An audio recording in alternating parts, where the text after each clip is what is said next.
Okay, so I would start with a very good evening to everybody, and yeah, thank you, Katia, for having me here, and it's a great opportunity to see all of the great wigs here. I'm not going to spend too much of time in terms of trying to tell about what it is. I'm going to speak about certain things which almost all of you would know, but I'm just going to put things in perspectives. So I'm going to be speaking about a concept of a technology for a healthier you, which is basically how do we harness use or leverage, I would say, technology for a better health.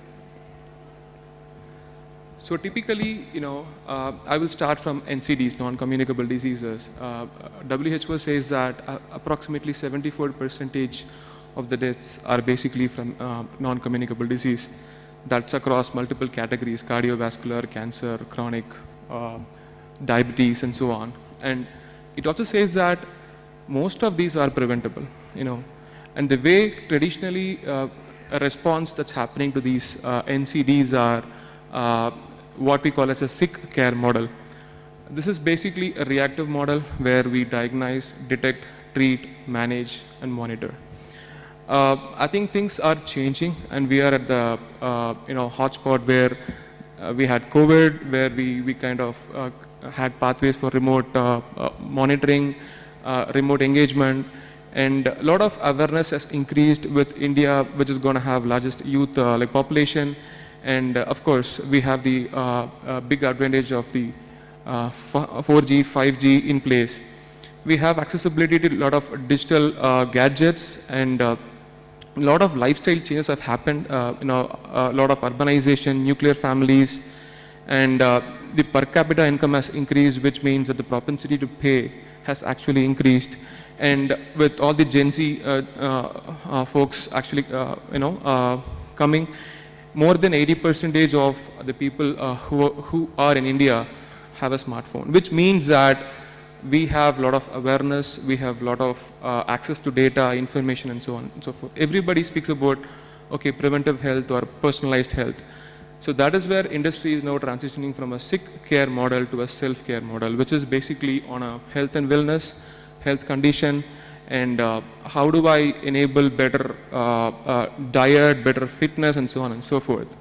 I would actually agree with Isaac in a point where this will not really make sure that sick care will not happen. As we move in terms of the preventive foray, the diseases will keep actually coming in. It will actually augment and keep going. But how do we actually live a lifestyle that is healthy as long as we live is going to be very important. If you see, this is one of the study from a large hospital in the US, what it would mean to empower wellness. Be fit, improve your diet, track your sleep, and have a happy and a healthy heart. If you look at it, all of these have had a greater technological needs or plays across. For example, wearables and gadgets, which all of you are having, would actually track your sleep patterns. It will enable you to be more fit. We have Apple Health, which will have activity tracking, health metrics, and there are certain apps like Flare Down, which will actually manage non-communicable illnesses. And we have mobile apps, fitness coaches. There are apps like Nutrilake, which will actually give you recommendations in terms of what kind of diets you should have, and so on and so forth. There are certain interesting concepts called nutrigenomics, nutrigenetics, which will actually lead to a personalized wellness and diet. It will actually tell, we have possibilities where one can actually say what kind of a diet would be conducive for a person based on his metabolism that is captured through his genes or her genes. So things are going by and far in that direction. And needless to say, we have Fitbits and so on and so forth. We have Calm, which will actually help you in guided meditation and so on. And of course, as far as heart is concerned, cardiovascular disease is actually one of the highest death rates which we have. Essentially, Apple has come up with kind of reporting anomalies which is called arrhythmia in the smartwatch.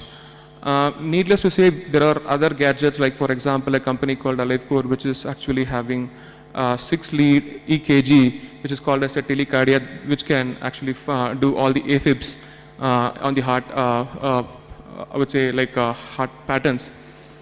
These are all certain gadgets which will, which is out there, which will improve the way the life is being used.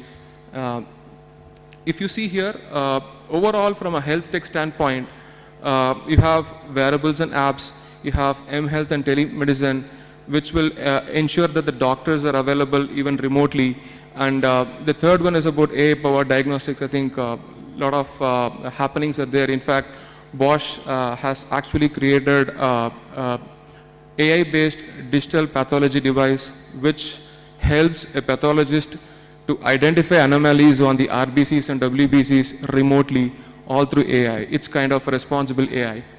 And we also have apps specific to fitness and mindfulness. So basically, we are at the tip of the iceberg, where all the technologies have started to feed into how a lifestyle can be made. Health, which will include fitness, your diet, your nutrition, your way of living, and of course, be able to provide the preventive care and so on and so forth. But if you look at it, how can we make it more personal? That is where the AI is going to help going forward. With AI, you can create personalized plans. When I say personalized plans, I mean personalized diet, personalized fitness, and so on. I think we do have quite a few apps which are in that direction. And AI can help in personalized treatments, like companies like Roche and all is working on a very high level personalized care in terms of how do we have a treatment for cancer based on the genes, or I would say DNA sequencing.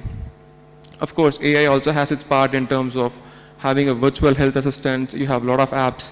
Long story short, overall AI can help in a holistic monitoring and ensuring that you have great insights of your personal health. Last but not the least, we have a quote, health is going to be the real wealth. With technology, we can invest wisely in the health journey. Thank you so much.